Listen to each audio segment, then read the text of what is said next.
El presidente de los Estados Unidos, Donald Trump, anunció que su país impone aranceles del 25% sobre las importaciones de acero y aluminio a partir de hoy y, según informó la Casa Blanca, ha sido precisamente sin excepciones. Durante su primer mandato, Trump ya había establecido aranceles sobre el acero y el aluminio, pero ¿qué implica en esta oportunidad todo lo que ha ocurrido, sobre todo para la Unión Europea, para países como Canadá, como Brasil y como México, que por supuesto tienen una producción que va directamente al mercado estadounidense? Vamos al análisis hablando de esto, pero antes recordarles a través de nuestras redes sociales, a lo largo del día hemos sondeado la opinión de nuestros usuarios sobre este tema. Algunos de ustedes ya han participado respondiendo la pregunta que les hicimos al respecto y aquí le compartimos nuevamente con el código QR para que usted todavía pueda participar. Estados Unidos anuncia aranceles del 25% al acero y al aluminio a nivel global. ¿Qué implica esta medida de Donald Trump en la economía global? Guerra arancelaria a nivel global, sobreimponer el dólar en el comercio global, medida que afectará precisamente a la economía de los Estados Unidos o demostrará incapacidad de la industria en los Estados Unidos. Si aún no ha participado, puede hacerlo. Más adelante revisamos, vamos a asociar las respuestas sobre este importante tema para el mundo y, por supuesto, la perspectiva desde el sur. Y profundizamos en este escenario con nuestro invitado Sebastián Schutz, sociólogo, analista internacional, experto en temas de China, y desde Argentina nos habla a propósito de esto. Sebastián, gracias por tu tiempo con nosotros. Bienvenido. Hola, ¿cómo están? Un gusto hablar con ustedes. ¿Qué implica, Sebastián, en primer término, lo que ha ocurrido con estos aranceles del 25%?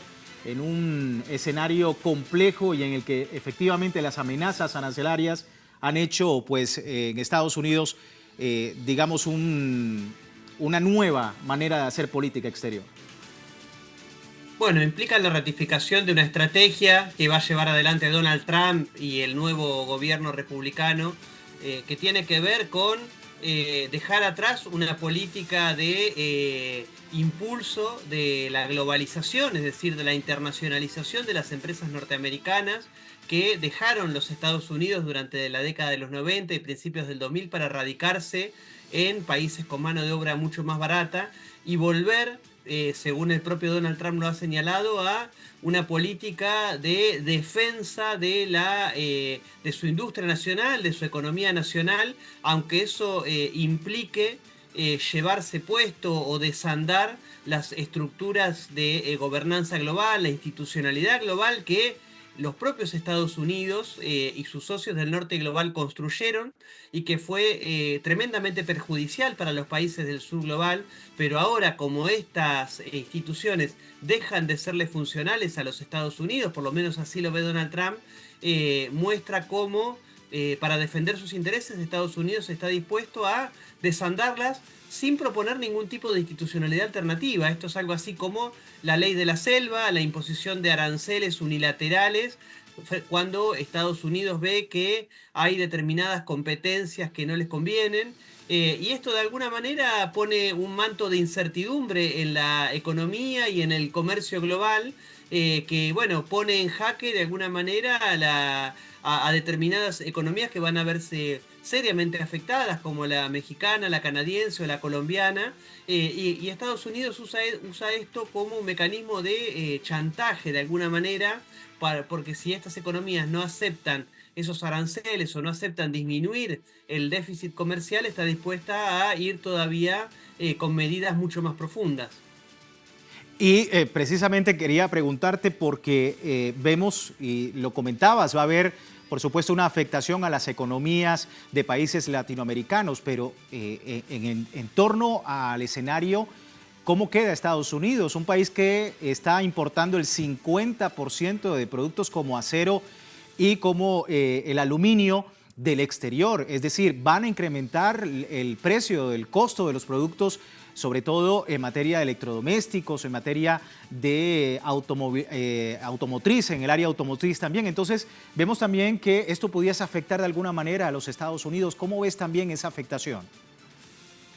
Bueno, creo que es una de las tendencias posibles y que se está visualizando por parte de muchos analistas, que es que las medidas proteccionistas de imposición de sanciones y aranceles unilaterales probablemente desemboquen en el corto plazo en una espiral inflacionaria, porque estas medidas, lo que se está hablando es que no van a generar efectos en el corto plazo, es decir, Estados Unidos no está no tiene las condiciones para desarrollar procesos de industrialización acelerados en el corto plazo, es decir, suplir la importación de acero y aluminio con fabricación propia.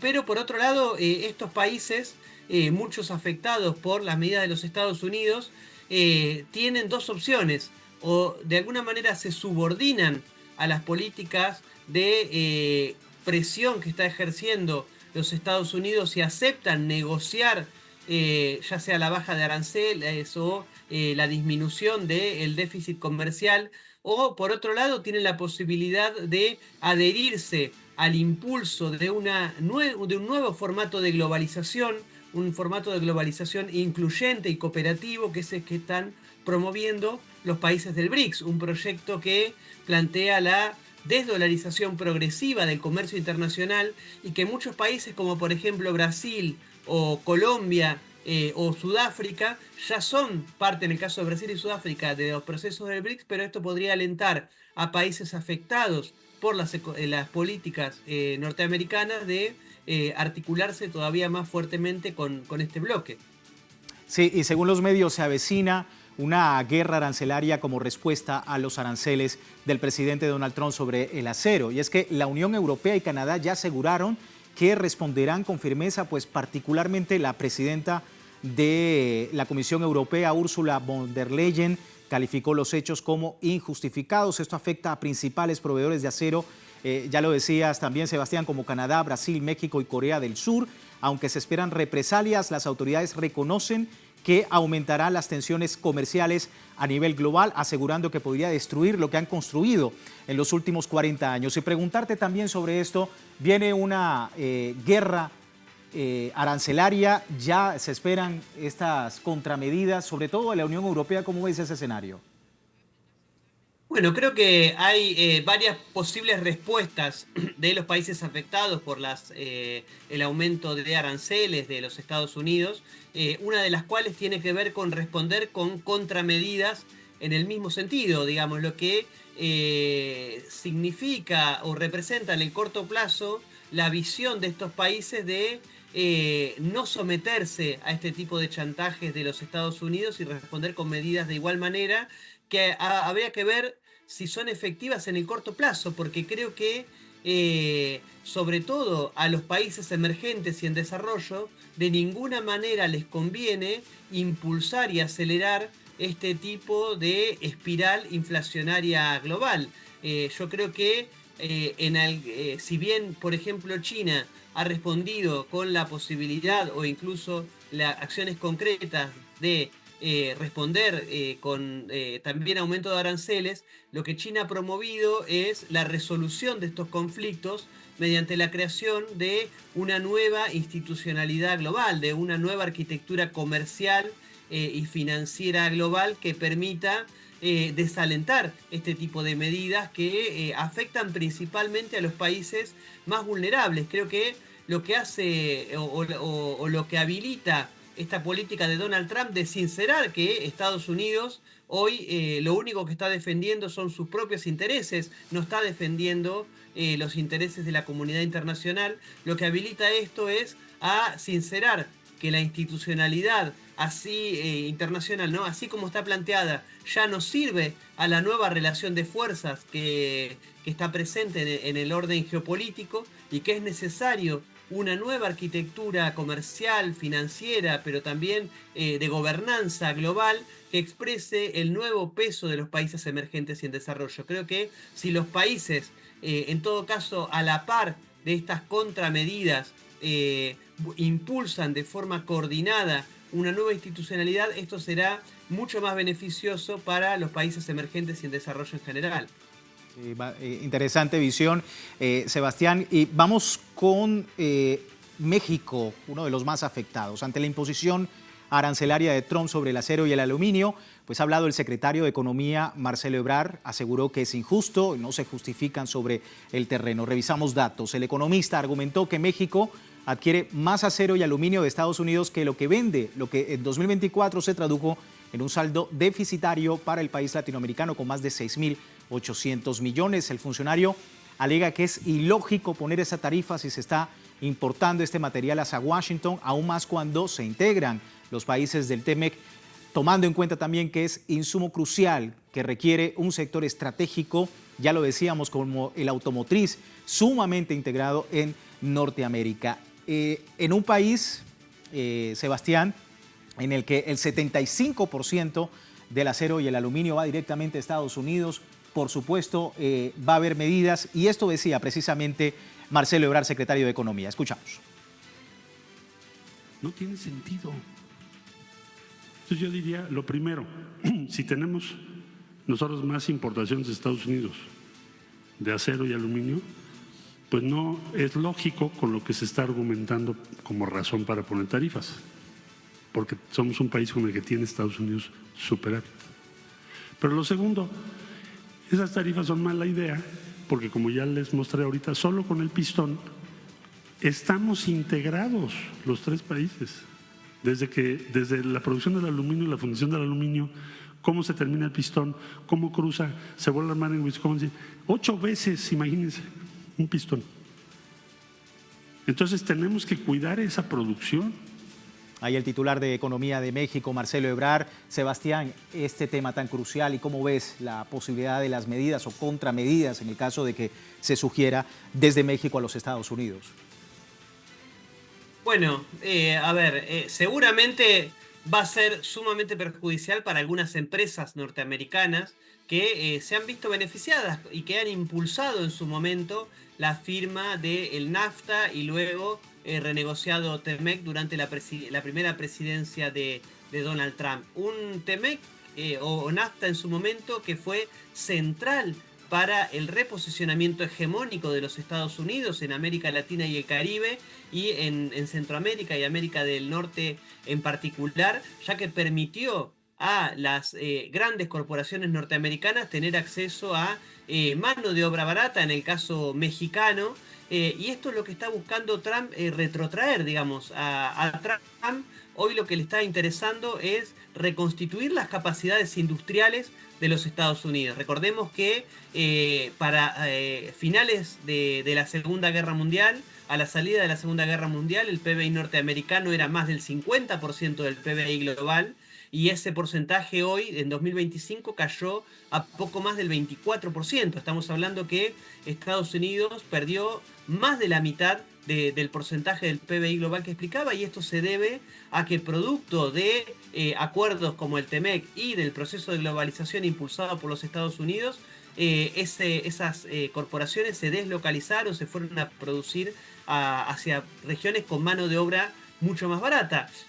Entonces, ¿las sanciones o los aranceles de Trump pueden retrotraer eso? Bueno, las propias empresas norteamericanas dijeron que es difícil, porque así todo, con aranceles, sigue siendo mucho más barato producir en países emergentes que tienen mano de obra mucho más barata. Entonces, esto, digamos, es difícil que Trump cumpla el objetivo deseado, y lo que va a promover es un aislacionismo de los Estados Unidos, una ruptura del comercio que Estados Unidos tiene con terceros países, y bueno, seguramente va a impulsar y va a empujar a estos países a articularse con nuevos socios comerciales, como puede ser en el caso de México, la propia República Popular China.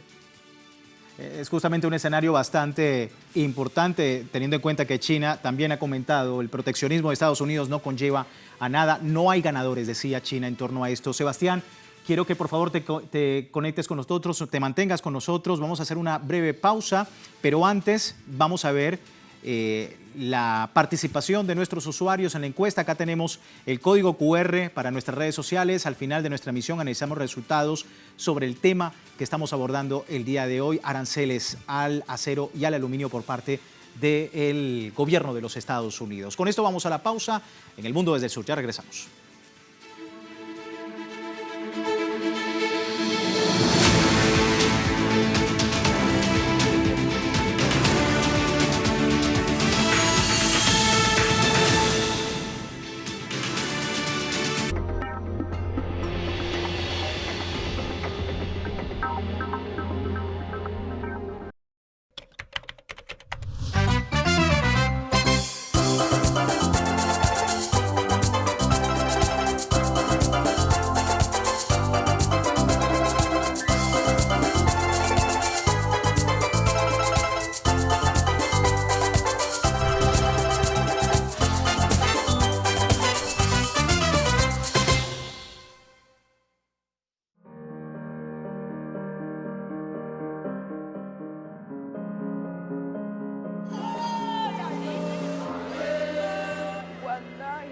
Feliz Navidad. What's his name? George Floyd!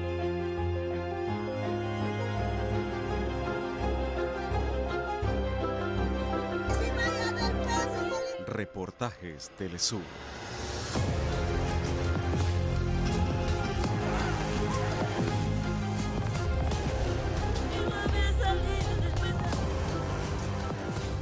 Solo por Telesur.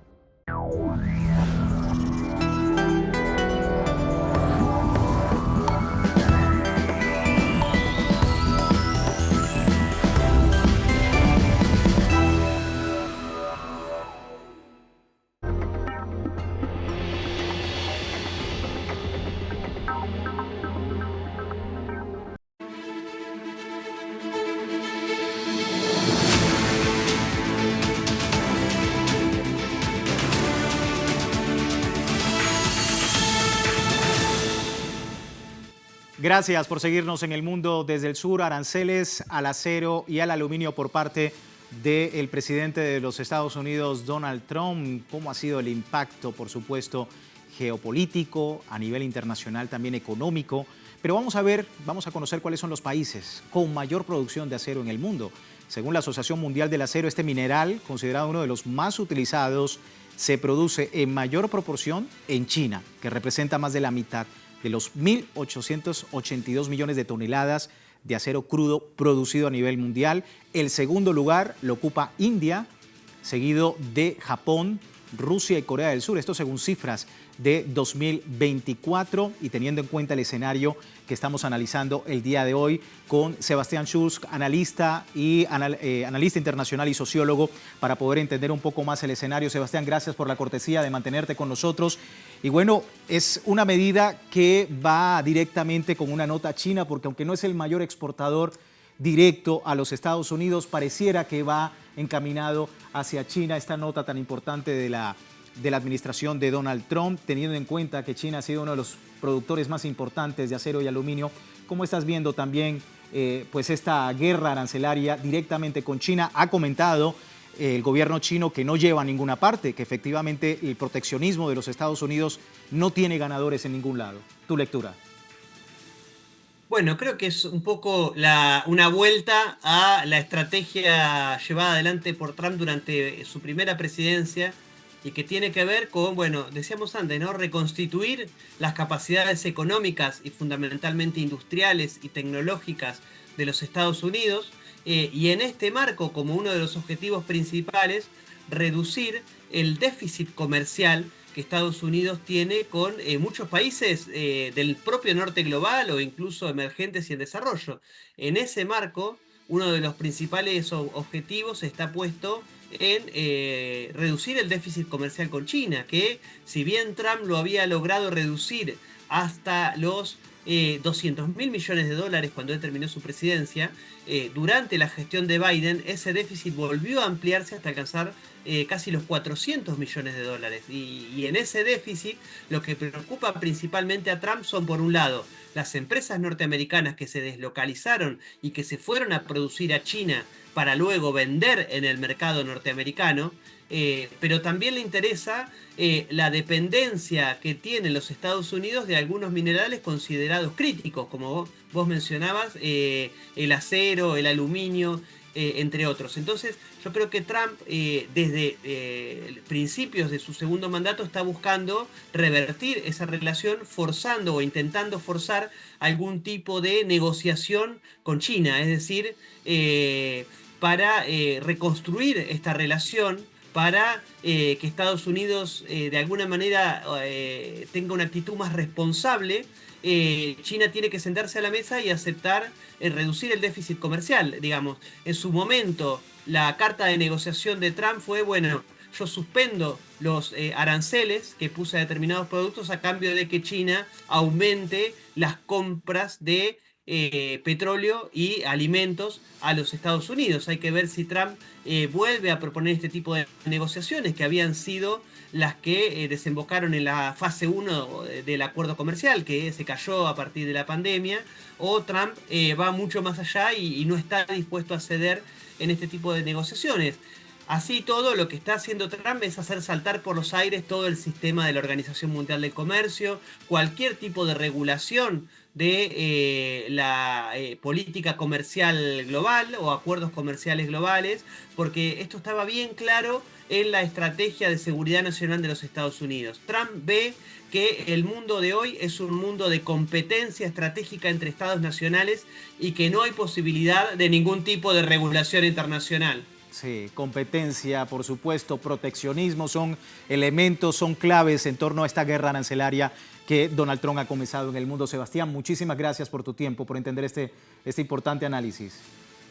Bueno, gracias a ustedes por la comunicación. Sebastián Schur, analista internacional, y hablando un poco de esta guerra arancelaria de Donald Trump y, por supuesto, el impacto que tiene en la comunidad internacional. Y es que China parece ser el principal blanco de los aranceles de Donald Trump al acero y al aluminio, aunque los principales afectados son, como ya hemos comentado, países aliados a el Estados Unidos. El principal objetivo es debilitar al gigante asiático, que es la nación, ya lo hemos dicho, con mayor producción de acero y aluminio en el mundo. Y el aumento de las exportaciones de estos minerales chinos pues significa una gran preocupación para que Estados Unidos durante años intente debilitar a Pekín comercialmente. Y algunos expertos aseguran que se debe al temor de Washington por perder control geopolítico. Es parte del análisis que estamos abordando el día de hoy. Para entender un poco más de esto, nos acompaña el economista César Villalona, directo desde El Salvador, quise decir, economista, y nos ayuda, por supuesto, a entender un poco más este escenario. César, gracias por tu tiempo.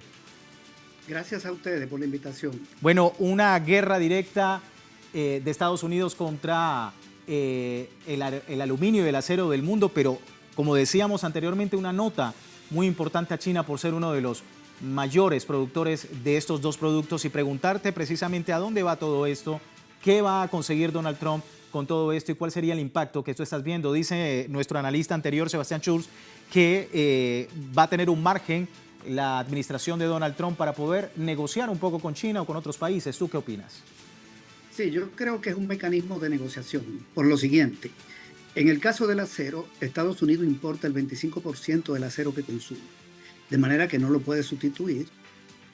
Si le pone aranceles al acero que viene de fuera, lo encarece, no va a estimular la producción nacional, porque eso se lleva tiempo. Y ese acero siempre entraría y entraría caro. En el caso del acero, los más afectados serían Canadá, que coloca como el 17-18%, México el 15% y Brasil el 15%. Pero también está Taiwán, está China, pero China vende el 1.8% del acero que consume Estados Unidos, el 1.8%. Por ahí no va a golpear a China. China es el mayor productor, pero tiene otros mercados. Estados Unidos está interesado en que entre caro ese acero y se encarezca todos los derivados.